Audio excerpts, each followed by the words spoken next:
Amin. Salam Bapak Ibu saudara semua. Ada sukacita? Amin. Ya. Kasih Tuhan tidak pernah menjadi berubah tanggal tua, tanggal muda, seperti itu. Jadi kita harus tetap bersukacita mengirim Tuhan. Kita akan nikmati firman Tuhan dalam bentuk satu pengajaran bagaimana dialog antara Allah dan orang Israel melalui seorang nabi yang bernama Nabi Maliaki. Maliaki pasal 1 ayat 1 sampai ayat yang kelima menjadi bagian awal dialog Allah dengan orang Israel. Mari kita buka Alkitab kita. Kitab Maliaki pasal 1 ayat 1 sampai ayatnya yang kelima.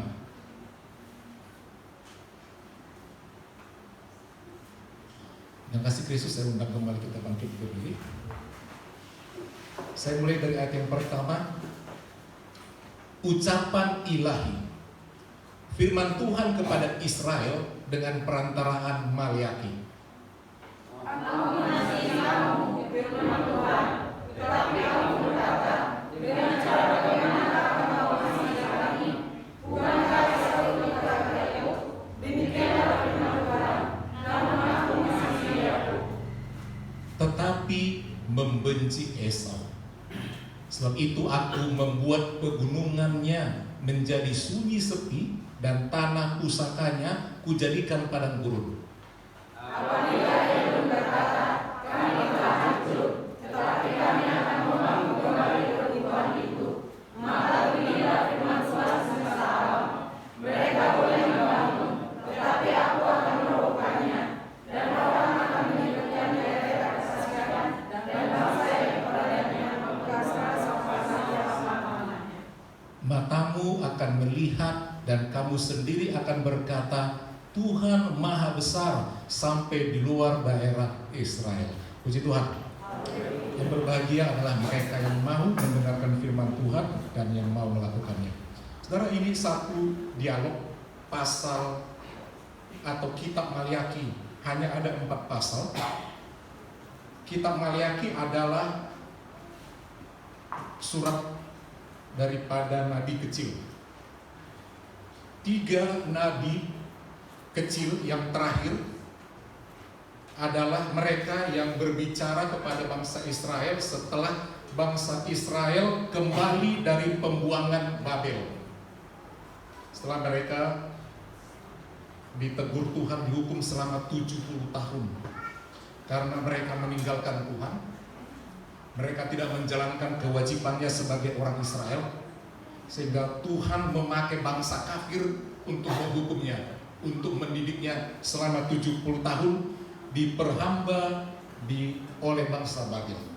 Nah, setelah pulang, ternyata bangsa Israel tidak bertobat.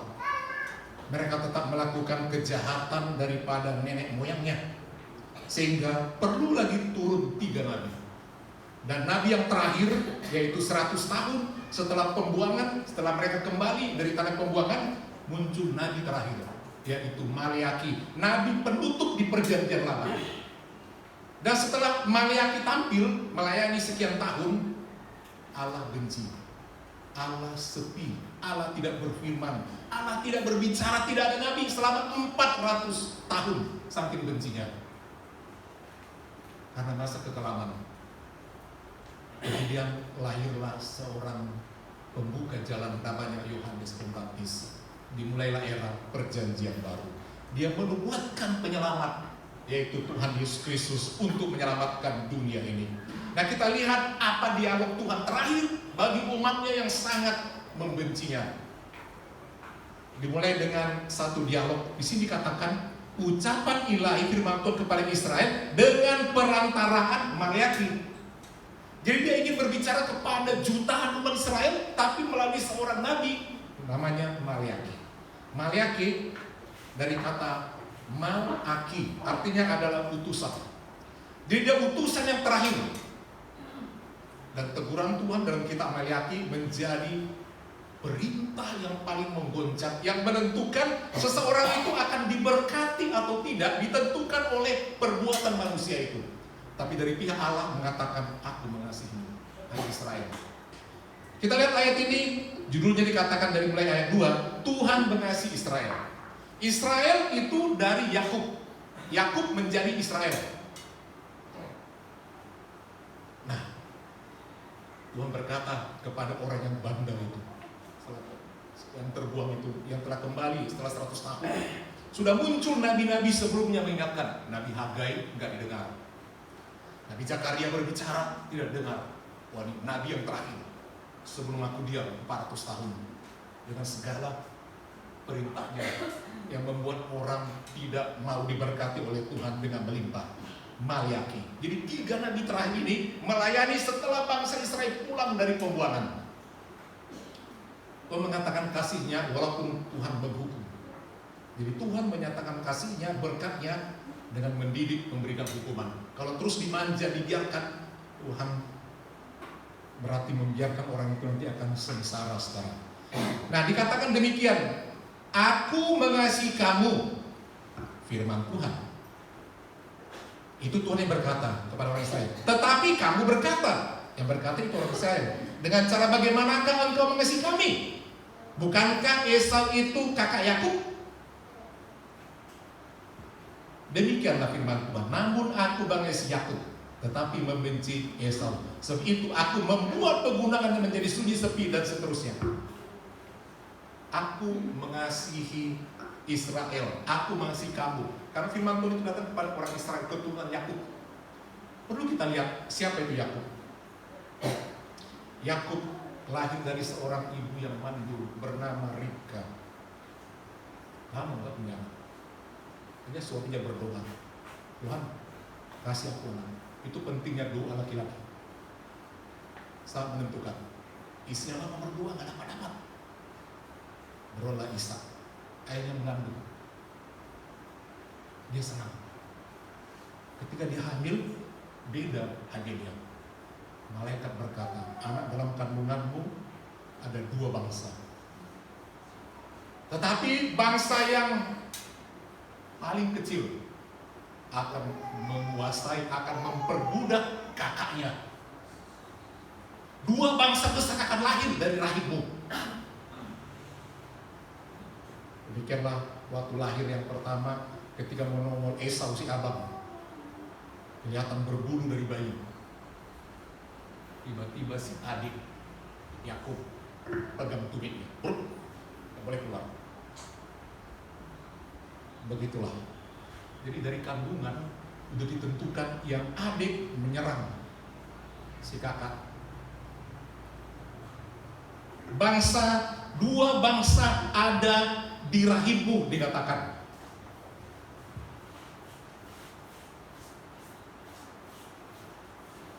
Kenapa demikian? Kejadian 25, kita lihat ayat 19 untuk mengingat kembali.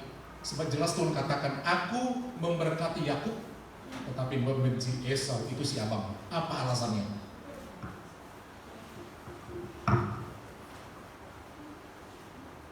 Kejadian 25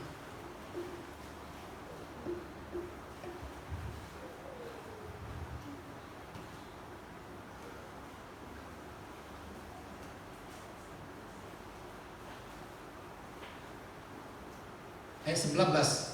Inilah riwayat keturunan Ishak, anak Abraham. Abraham memperanakan Ishak, dan Ishak berumur 40 tahun. Ketika Ribka, anak Betuel, orang Aram dari padang Aram, saudara perempuan Laban, orang Aram itu, diambilnya menjadi istrinya. Berdoalah Ishak kepada Tuhan untuk istrinya, sebab istrinya itu mandul. Tuhan mengabulkan doanya, sehingga Ribka istrinya itu mengandung. Tetapi anak-anaknya bertolak-tolakan dalam rahimnya. Dari kecil udah bertolak belakang, udah kelain, masih dalam kandungan. Kalau satu bilang A, satu lagi bilang B. Satu lagi mau makan ini, yang lain mesti berbeda. Bertolak-tolakan dalam rahimnya. Dan ia berkata, jika demikian halnya, mengapa aku hidup? Wah, belum lahir udah bertolak-tolakan. Wah, menderita aku nanti punya anak. Gak pernah cocok dua-duanya. Mengapa aku hidup? Dan ia pergi meminta petunjuk kepada Tuhan. Firman Tuhan kepadanya. Saking dia sakitnya mengandung 2 anak yang terus berantem di kandungan. Kalau gini bisa mati aku karena anakku ini. Datanglah dia berdoa kepada Tuhan, minta petunjuk. Ada apa Tuhan? Firman Tuhan kepadanya, 2 bangsa ada dalam kandunganmu, dan 2 suku bangsa akan berpencar dari dalam rahimmu. Suku bangsa yang satu akan lebih kuat dari yang lain, dan anak yang tua akan menjadi hamba kepada anak yang muda. Anak yang tua akan menjadi hamba kepada anak yang muda. Saudara, lahir kita tidak bisa memilih kapan, di mana, dari rahim siapa bapak saya. Tidak bisa ditentukan. Tuhan yang menentukan. Jadi lahirlah 2 itu, dan sifatnya menjadi berbeda. Rupanya dari kandungan Allah udah memilih Yakub. Yakub menjadi Israel. Nanti dia bergumul dengan malaikat di sungai Yabok. Engkau bukan lagi disebut Yakub, tapi engkau akan disebut Israel. Engkau akan menang. Engkau menang bergumul dengan aku. Kau juga menang bergumul dengan abangmu untuk mencapai berkat. Jadi dikatakan oleh Israel, ya, bukankah Esau itu kakaknya?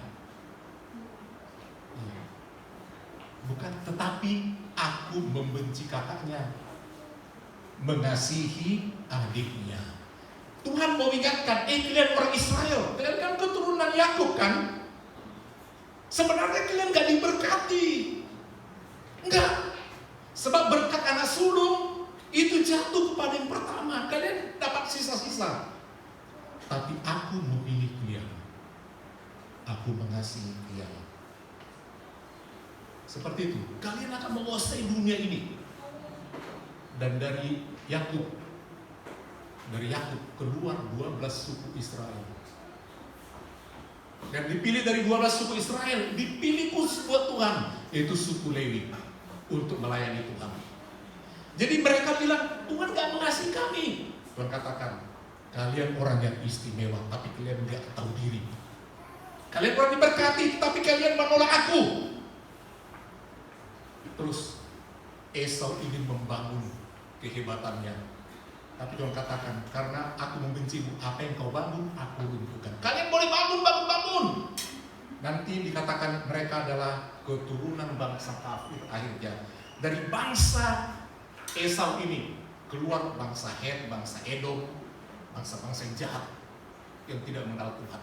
Tetapi bangsa Israel akan terus, walaupun ditekan, dia akan diberkati oleh Tuhan sampai saat hari ini. Dan lahirnya generasi selanjutnya, lahirlah dari situ Yesus Kristus, dan sampai kita menjadi disebut anak-anak Abraham, saudara. Orang yang diberkati oleh Tuhan. Saudara, kenapa Esau tidak diberkati? Udah kelihatan karakternya. Dia tidak menghargai hak kesulungan. Dia hanya memikirkan perut. Orang Kristen yang tidak menghargai hak kesulungan, yaitu keselamatan, kerohanian, hanya pikirkan perut. Itu bangsa Edom, bangsa Esau. Dia bisa halakan Sarah hanya untuk keperluan jasmani, dia tinggalkan hal yang rohani. Hati-hati orang Kristen seperti ini, saudara. Dibeli sepiring bubur kacang merah, ya, pas pulang berburu, bilang sama adiknya, "Dek, bagi dulu itu." Enak saja. Sebab dia udah dengar, karena bapaknya Ishak sudah tua, udah dengar dari mamanya bahwa bapaknya nggak lama lagi hidup. Dia tinggal memberkati. Berkat dari orang tua penting, ya, dari bapak. Dia tidak pernah berdoa kepada ibu sorgawi, kepada tulang sorgawi, enggak ada. Pada bapak sorgawi. Perlu diingat, orang menghargai bapak. Kenapa? Bapak itu benih yang menentukan warna tanaman atau apapun. Ditentukan oleh benih, bukan ditentukan oleh tanah. Ya, perempuan dianggap seperti bumi. Itu sebabnya disebut ibu pertiwi. Itu bumi. Ya, apa yang tumbuh di bumi ini yang ditentukan tanah, tentukan bibit. Begitu. Makanya dua bapak-bapak itu penting. Kalau bapak hancur, hancur semua. Itu menentukan. Udah dengar sama Ribka, berberkati. Sementara Esau ini tak pernah di rumah, terus main di padang, gak pernah ingat papa mama. Sementara Yakub sering di rumah, merawat ayahnya, membantu ibunya, menjaga semua ternak yang ada. Tapi si abang tak kemana-mana. Dia kelaparan pulang, langsung didekatinya anaknya, ingat, bapakmu gak lama lagi hidup, ambil berkat itu. Ya, takut mama bagaimana? Abang aja bulunya begini, nanti dipegangnya dulu aku suruh berkati, ketahuan aku berbeda. Beres, nanti kita ambil dulu domba, taruh bulunya ke tanganmu semua, ke badanmu semua. Nanti pas dirabanya, dia gak bisa bedakan, udah tua, udah gak jelas lagi melihat. Telinganya pun gak begitu jelas. Oke lah, dikorbankan. Dan dia pun mendapat berkat. Tidak dihargai Esau berkat itu, berkat keselamatan itu. Dia hanya pikirkan perut. Jangan lupa hari Minggu pikir orang yang beribadah. Jangan hanya cari keperluan perut. Itu Esau. Ya udah, anggap sepele dia, itu nggak apa-apalah. Tahu juga aku sebentar lagi mati. Artinya begini, hidup ini kan memang untuk cari uang, cari makan. Kalau itu mati. Kalau udah mati, ngapain lagi bekerja? Sama sederhana. Dia nggak tahu ada kehidupan yang kekal, kerohanian. Akhirnya dikasih. Ini bang, janji ya. Berkat buatmu itu sama aku. Dia bilang satu kali memang betul dipanggil, Esau, sini ya, bapak udah mau sebentar lagi nih, kayak mau berpulang ini. Nggak ada datang, pergi berburu. Tentu yang paling dekat Yakub ke rumah. Mama, bapak udah bangun, terus di kamar. Siap, udah mama beres kan? Akhirnya dia diberkati. Jadi orang Israel itu orang yang diberkati. Saudara, orang diberkati, kita udah dipilih, hiduplah di dalam berkat itu. Hidup di dalam berkat itu. Kita yang menentukan berkat selanjutnya. Asal kita mau menerima berkat itu dan mau kita mentaati firman Tuhan. Biar saudara anak yang keberapa, kalau saudara lebih rohani, lebih taat firman Tuhan, tapi lebih dekati. Saudara, dalam hukum keluarga selalu begitu. Kalau pembagian harta sering diutamakan anak yang pertama sebagai anak yang paling tua, ada yang mengatur. Tapi dalam Tuhan tidak seperti itu. Tuhan bisa membalik berkat itu. Kalaupun tadinya banyak digerowoti anak yang pertama, tapi berkat Tuhan yang menjadikan kaya, bisa habis. Itu sebabnya jangan memperebutkan harta duniawi, sebab itu tidak kekal. Tapi kalau kita diberkati Tuhan, biarpun bagian kita gak seberapa, tapi Tuhan berkati anaknya nanti dan sebagainya. Macam cara Tuhan untuk memberkati. Itu poin yang pertama, dialog mereka. Bukankah? Ingat, aku memberkati Yakub, bukan Esau. Kalian kan Yakub itu. Dan dari Yakub ada satu bangsa yang kupilih lagi nantinya, Lewi, yang harus melayani aku, saudara. Itulah dialog yang pertama. Sebagai teguran Tuhan, aku mengasihimu. Jadi bagi kita sebagai anak Tuhan, nomor satu yang Tuhan ingatkan sama kita, seringkali kita bilang Tuhan tidak mengasihi aku, rezekiku jauh, susah dapat ini. Aku udah mencoba baik, tapi ternyata baik kita hanya ketika ada maunya. Setelah dapat enggak lagi. Setia di awal, setelah dapat enggak setia. Seperti itu. Allah mengajarkan tentang berkat ditentukan oleh kesetiaan kita. Teguran yang kedua dalam ayat ini, itu tadi dikatakan tentang pentingnya kita menyadari akan kasih Tuhan atau berkat Tuhan yang menjadikan kita kaya. Yang kedua, saudara, kita lihat ayat 6 sampai ke 8. Allah menegur orang Israel karena menghinanya. Kristen boleh Kristen, tapi tidak sungguh-sungguh. Ini tentang pencemaran korban-korban. Dalam kitab Taurat, agama nenek moyang kita, orang Israel, Mereka menghormati Tuhan ditentukan oleh korban. Baru tetangga kita, kaum Ismaili, merayakan hari raya kurban. Itu diteliti. Ada nggak cacat di mulutnya? Ada nggak cacat di kukunya? Ini. Ini sah, boleh dikorbankan. Ada nggak sakit ininya, ini? Kalau nggak sah. Itu gambaran korban di perjanjian lama, saudara. Nah, tapi bangsa Israel menipu Tuhan. Dia memberikan korban yang tercemar. Kita baca pasal 1 ayat 6 sampai 8. Seorang anak menghormati bapaknya. Jadi kalau kita memberi satu korban asal-asalan, tidak menghormati Tuhan. Allah memberikan gambarannya. Seorang anak menghormati bapaknya dan seorang hamba menghormati tuannya. Jika aku ini Bapa, kita menyebut Allah kita itu Bapa surgawi, Allah Abraham, Ishak dan Yakub. Di manakah hormat yang kepadaku itu? Jika aku ini Tuhan, di manakah takut yang kepadaku itu? Firman Tuhan semesta alam kepada kamu, hai para imam, yang menghina namaku. Tetapi kamu berkata, dengan cara bagaimanakah kami menghina namamu? Imam yang menerima korban diterima semua korban asal-asalan dari jemaat. Dengan cara bagaimanakah kami menghinamu? Ayat 7, kamu membawa roti cemar. Rotinya udah cemar, masih dibawa ke rumah Tuhan dan diterima imam. Tuhan marah ke atas mezbah itu. Tetapi berkata, dengan cara bagaimanakah kami mencemarkannya? Dengan cara menyangka meja Tuhan boleh dihinakan. Kemudian, apabila kamu membawa seekor binatang, tadi membawa roti, itu juga korban. Tadi katakan cemar. Seekor binatang buta. Ya. Binatang buta untuk dipersembahkan, tidakkah itu jahat? Apabila kamu membawa binatang yang timpang dan sakit dan seterusnya. Karena korban yang kita bawa itu Tuhan seleksi. Kalau dalam bentuk uang kertas, ada kalanya kami sibuk juga mensortir, bro. Ini nggak diterima di warung. Ya. Ada juga udah koyak, udah hilang rupiahnya.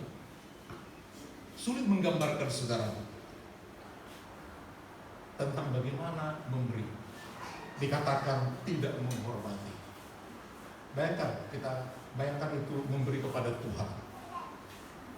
Itulah teguran yang kedua, menegur orang Israel, membawa roti cemar, membawa hewan yang buta, yang cacat, yang timpang. Ayat 13. Saudara, mari kita sebagai anak-anak Tuhan mempersembahkan sesuatu harus dengan ikhlas. Jangan beri yang cemar. Tuhan menegur. Dan setelah itu Tuhan memang marah. Dia diam selama 400 tahun. Karena mereka dihukum oleh Tuhan. Tuhan tidak mau berbicara. Yang ketiga saudara, dialog Tuhan kepada mereka sebelum Tuhan sepi. Sebabnya saudara, setelah saudara buka habis kitab Maliaki itu gak ada lagi berita. Masuk ke zaman perjanjian baru. Itu jaraknya 400 tahun. Masa sepi, kegelapan karena kejahatan jemaat itu tadi. Tidak mengasihi Tuhan, memberi korban yang cacat. Itu diingatkan. Jadi dalam masa akhir hidup kita pun, sebelum kita diam menyambut Tuhan, teguran ini kita Maliaki menjadi peringatan sama kita. Sebelum masa diam, tidak bisa berbuat apa-apa, mari kita lakukan kewajiban itu lebih lagi. Teguran yang ketiga adalah kita melihat di pasal 2. Pasal 2 mulai daripada ayat yang ke-11.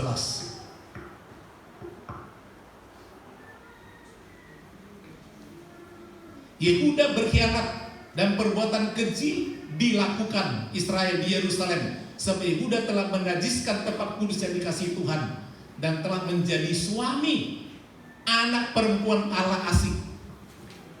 Lompat ayat 14. Dan kamu bertanya, ini mengenai dialog.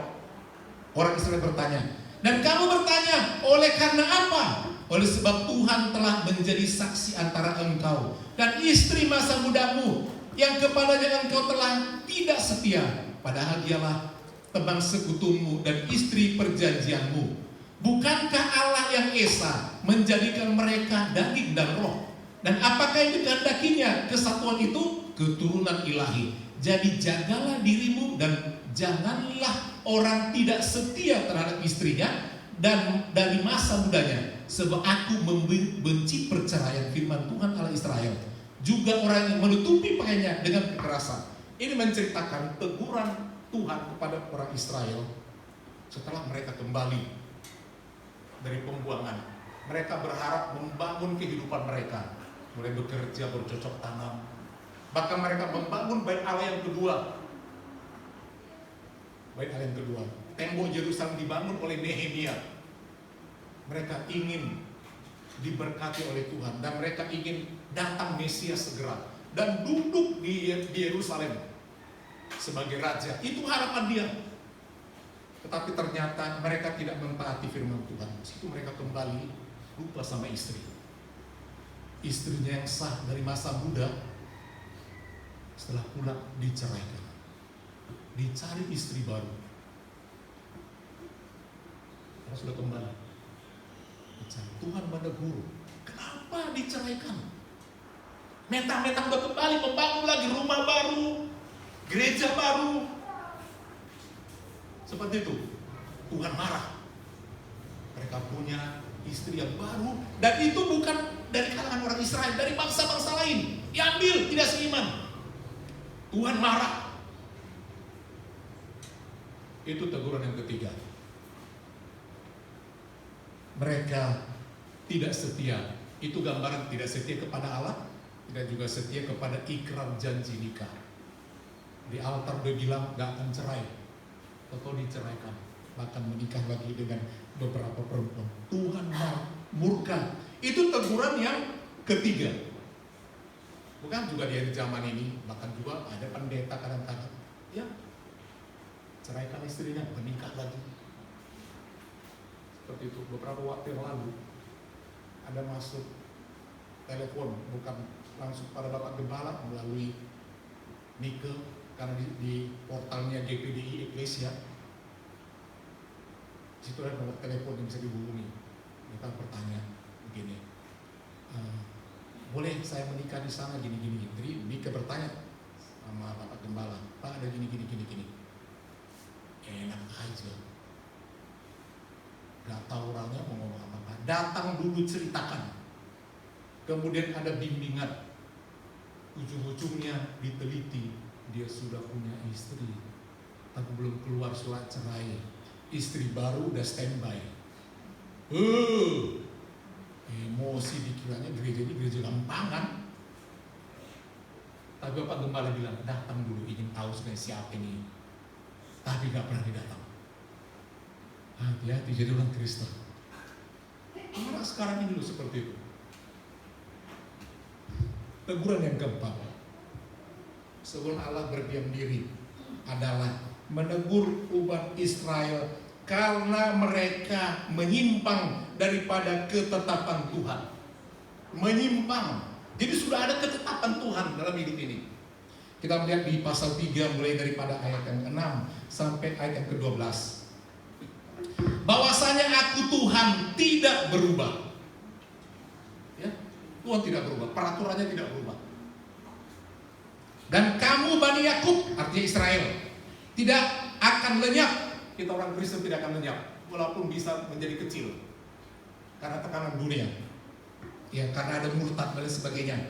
Sejak zaman nenek moyangmu, kamu telah menyimpang dari ketetapanku dan tidak memeliharanya.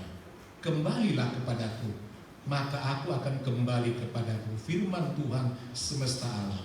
Tetapi kamu berkata, langsung disangkal oleh umat Israel, dengan cara bagaimana kami harus kembali? Bolehkah manusia menipu Allah? Langsung jawab Tuhan lagi, dengan cara bagaimana Tuhan kami bisa kembali? Tuhan jawab, boleh manusia menipu Allah? Yang maha besar mana bisa ditipu. namun kamu menipu aku. Kemudian, tetapi kamu berkata, dengan cara bagaimana kami menipu engkau? Jawabannya, mengenai persembahan, persepuluhan, dan persembahan khusus. Kamu telah kena kutuk. Itu sebabnya mereka dihukum ke pembuangan di Babel. Itu merupakan kutukan Tuhan. Tetapi kamu masih menipu aku. Udah balik masih menipu aku. Ya, kamu seluruh bangsa. Akhirnya Tuhan ingatkan, bawalah seluruh persembahan persepuluhan itu ke dalam rumah pemeliharaan, supaya ada persediaan makanan di rumahku. Dan ujilah aku, firman Tuhan semesta alam, apakah aku tidak membukakan bagimu tingkap-tingkap langit dan mencurahkan berkat kepadamu sampai berkelimpahan? Aku akan menghardik bagimu belalang pelahap, supaya jangan dihabisinya hasil tanahmu, dan supaya jangan pohon anggurmu di padang tidak berbuah bagimu. Firman Tuhan semesta alam. Sekarang, pada waktu mereka kembali, mereka ingin membangun hidupnya, tanam anggur, tanam pohon ara, tapi hasilnya gak ada. Udah balik lagi semangat-semangat, gak ada hasil yang bagus. Ini dididik ulang, ini gak berbunga, ini gak berbuah. Seperti itu. Ketika ada buahnya pun mereka habisi semua. Mereka sudah membangun bait Allah, sudah membangun tembok, tapi imam-imam banyak tinggalkan tugas, tinggalkan ibadah, tinggalkan pelayanan kerohanian jemaat. Mereka bekerja mencari nafkah. Tuhan marah. Itu kan menjadi hamba Tuhan kan mesti dari suku Lewi. Tidak ada dari suku Zebulon, Gad, Aser, Isakar, Benjamin. Semua gak dipakai buat pelayanan. Yang dipakai hanya suku Lewi. Suku Lewi dalam berita Tuhan nggak boleh bekerja secara umum. Mereka hanya hidup dari pelayanan, dari semua persembahan persepuluhan. Mereka harus bersih dari situ, tapi tidak ada yang masuk. Dan karena jemaat tidak memberikan, Tuhan kirimkan belalang makan ini semua. Karena mereka tidak mau menyembah Tuhan, dan imam pun juga nggak makan. Akhirnya mereka bekerja, ibadah tidak berjalan, kerohanian, berita firman tidak sampaikan, jemaat makin kacau karena tidak ada imam menasihati. Jangan ini ya, jangan ini. Karena tugas hamba Tuhan, kalau nggak menegur bukan hamba Tuhan. Ya, itu tugas Bapak Gembala. Kalau ada macam-macam jangan sakit hati, karena memang untuk itu. Tolong ya anak muda tertib sedikit begini. Memang itu tugasnya. Ya, memang itu. Begini Bu ya, memang begitu. Ibadah ya, doa ya, sabar ya, yang begitu. Itulah tugas seorang hamba Tuhan. Memang sangat berat, dan dia harus hidup dari situ. Tapi jemaat tidak memberi pada waktu itu. Itu sebabnya Tuhan tegur. Kalian kacau gereja pelayanan. Kalian tidak kasih. Mereka tidak makan. Mereka semua keluar cari makan. Itu sebabnya jadi miskin jemaat pada waktu itu. Tidak diberkati anggurnya. Ini. Tapi kalau mulai lagi kalian berubah, mulai kasih, setia kasih, aku akan menghardik itu belalang yang dia ada. Lihat itu tuh, hama ini, ada wereng, ada ini. Aku hardik semua belalang. Jangan datang. Karena belalang diciptakan Tuhan untuk menguji kita. Dia memang akan melahap, tapi tidak akan dibikinnya habis. Apa yang kita dapat memang pasti akan dihabisi juga, tetapi menjadi berkat juga bagi kita. Tidak semua habis, bahkan dikatakan akan berkelimpahan. Itulah firman Tuhan yang terakhir bagi umat Israel. Kemudian mereka bandel. Ayat Tuhan diam. 400 tahun tidak ada suara. Disebut dengan itu masa kegelapan. Dan begitu gelapnya dunia pada waktu itu kerohanian. Muncullah Nabi Yohanes Pembaptis berseru-seru pada Tuhan, persiapkanlah jalan bagi Tuhan. Yang ini karena semua jahat, bertobatlah dikatakannya. Awal perjanjian baru.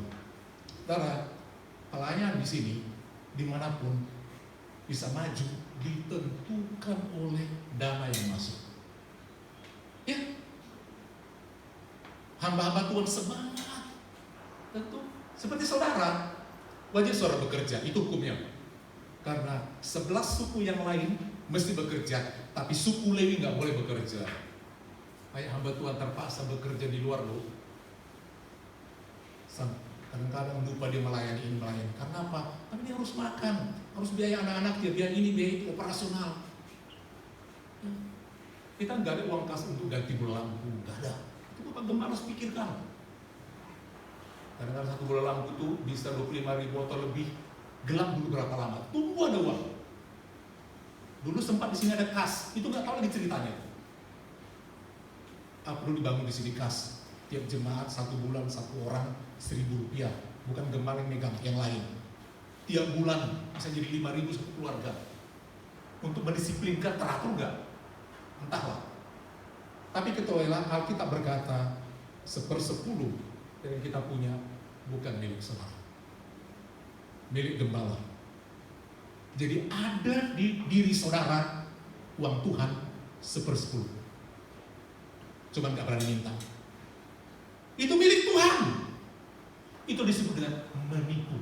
Kalau saudara menikah, yang saudara harapkan dari pasangan saudara 1/10%, itu bisa dulu. Ini pertanyaan dulu yang bagus.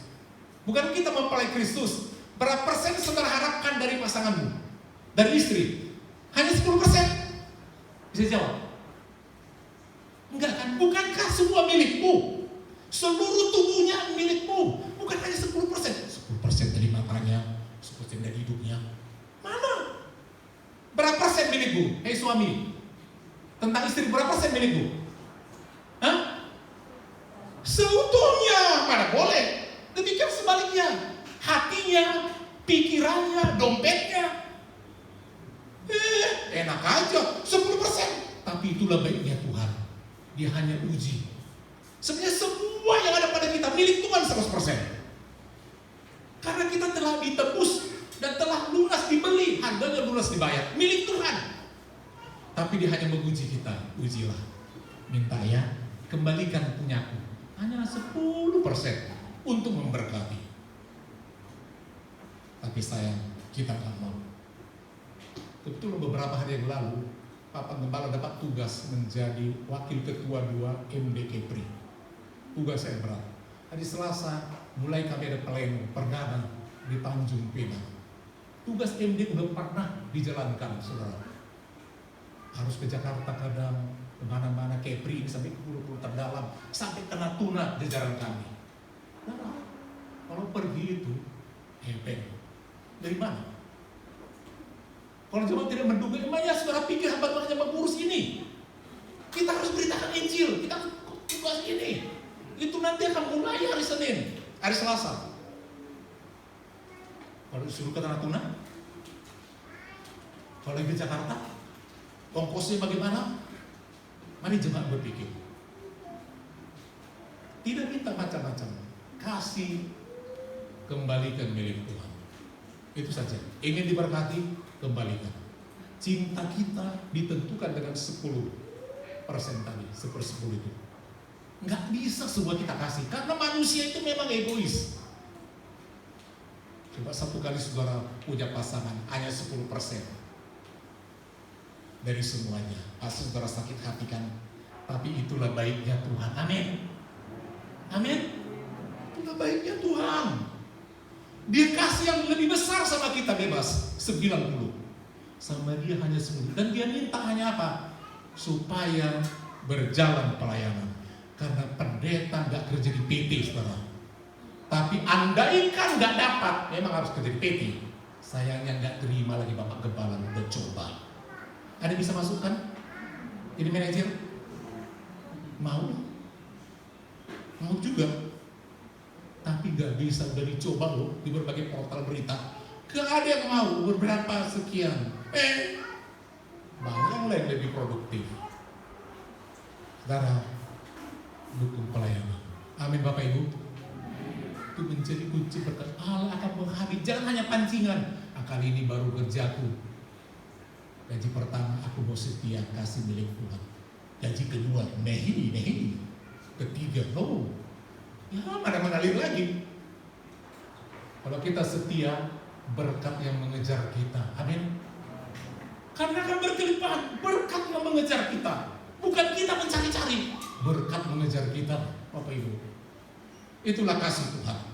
Dia hanya tuntut yang dikit itu, tapi dia beri berkelimpahan. Yakinlah, ujilah aku, kata Tuhan. Ujilah aku. Menguji berkatnya, jangan hanya mencoba-coba. Sekali, 2 kali, jangan. Jadi lifestyle. Di situ kita dapat, langsung sisihkan. Ini bukan punyaku, kembalikan. Sisihkan, baru pakai yang ada. Dan Tuhan pasti akan memberkati dari yang ada itu, saudara. 1 Korintus pasal 9 ayat 13 sampai 14. 1 Korintus pasal 9 ayat 13 sampai 14. Saya bacakan ayat ini. Tidak tahukah kamu bahwa mereka yang melayani dalam tempat kudus mendapat penghidupannya dari tempat kudus itu, bukan dari PT, dari tempat kudus itu, dan bahwa mereka yang melayani mesbah, ini semua tenaga-tenaga full timer, baik penginjil, baik gembala sidang, guru-guru sekolah kitab, mendapat bagian mereka dari mesbah itu. Demikianlah firman Tuhan. Demikianlah pula Tuhan telah menetapkan bahwa mereka yang memberitakan Injil harus hidup dari pemberitaan Injil itu. Artinya kita harus hidupi mereka supaya mereka terus memberitakan Injil. Coba kalau nggak ada penginjil, coba kalau nggak ada pendeta, masa kegelapan dunia ini loh.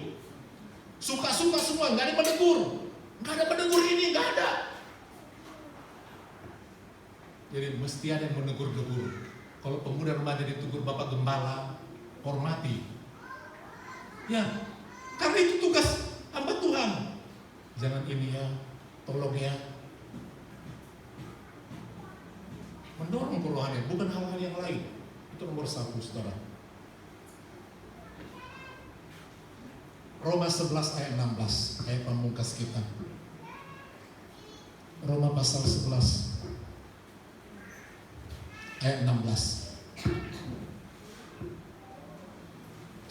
Jikalau roti sulung adalah kudus, maka seluruh adonan juga kudus.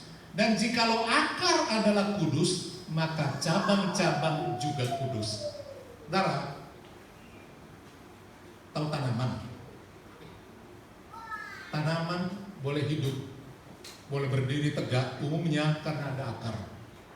Akarlah yang menyerap makanan. Akarlah yang menyangga batang untuk bisa tegak. Kalau akar rusak atau mati batang, cabang semua, daun bunga hancur. Kalau akar baik, semua baik. Ini tentang buah sulung tadi yang harus dikuduskan.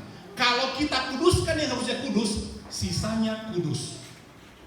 Yang 10% itu kita kuduskan buat Tuhan, maka sisanya yang 90 kudus, diberkati Tuhan. Ya, jika roti sulung yang itu kudus, maka roti-roti selanjutnya jadi dikuduskan.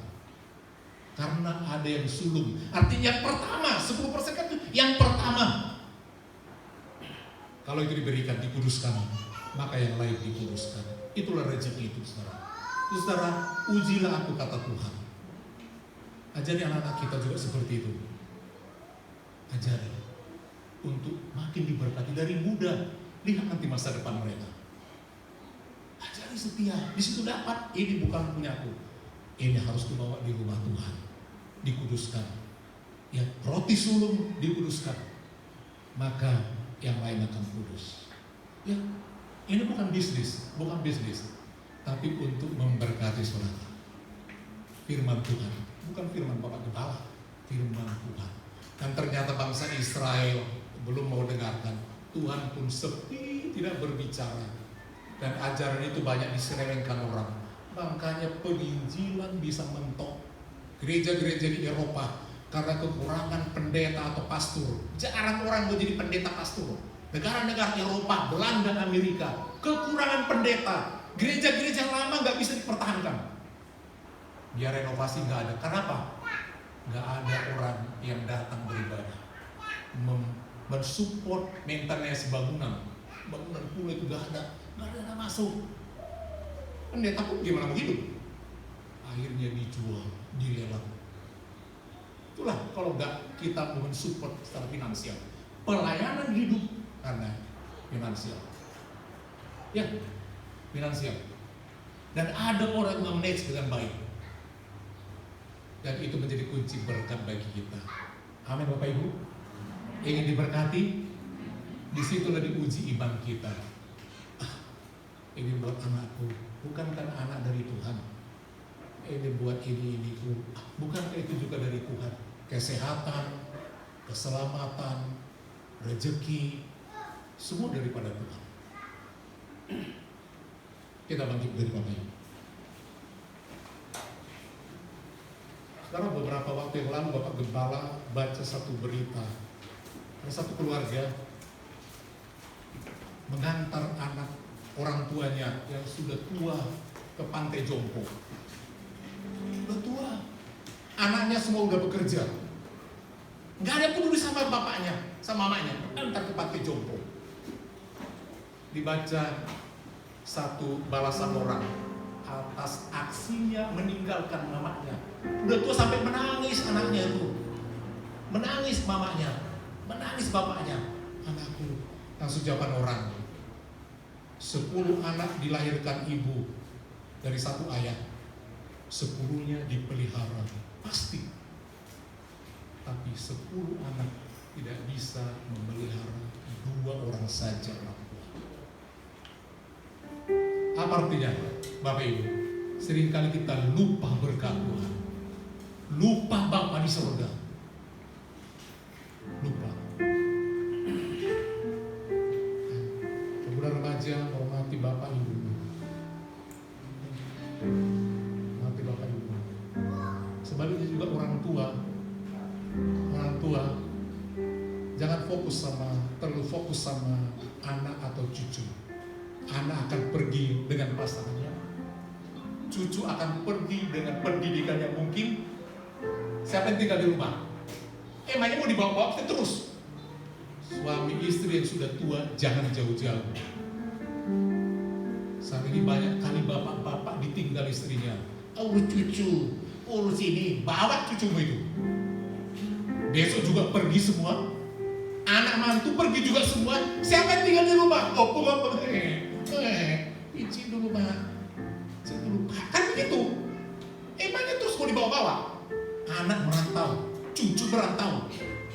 Banyak orang udah tua gak ke gereja. Ya, makin tua makin gak ke gereja.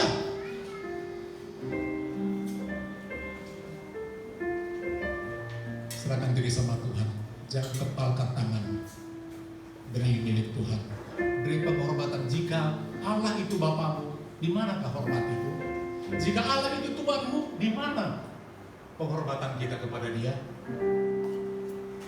Betapa hatiku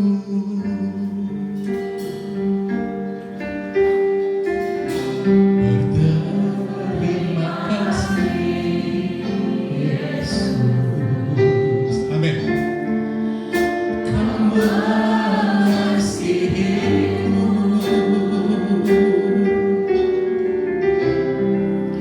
kau memiliki.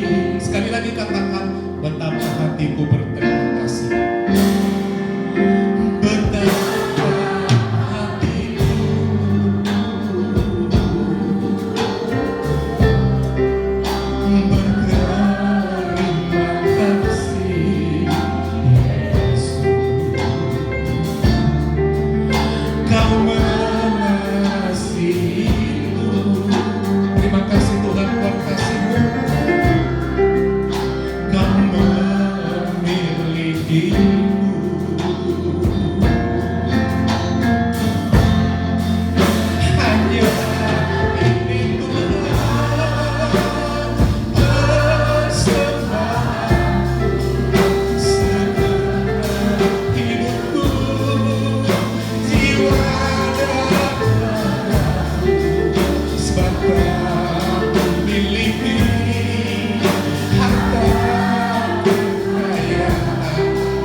Syukur dan berdoa hanya di dalam nama Yesus kami berdoa. Haleluya Yesus. Amin.